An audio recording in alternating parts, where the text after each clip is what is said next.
Welcome to Mechanic. Today we have a 2021 Mazda CX-9 on this vehicle. I'm going to show you how to replace your combination switches. Say you need your light switch has gone bad, or the one that operates your windshield wipers.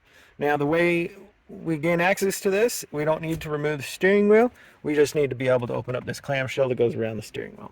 So to start with, to do that, we have two number P2 screws on the bottom here of the clamshell, and then when those are undone, then we can pull this apart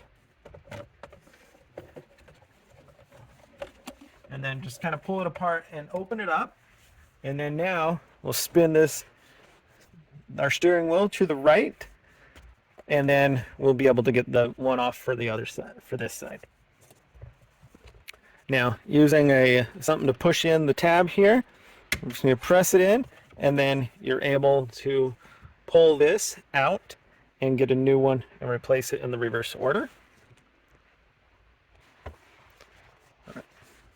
So replacement, we just line this up with the grooves, the tabs, and then install. Electric connections make back there. We would do the same thing on this side if we need to replace the other one. Same concept, press in the little tab that's right there, and then being able to pull this out and get a new one of these to replace it.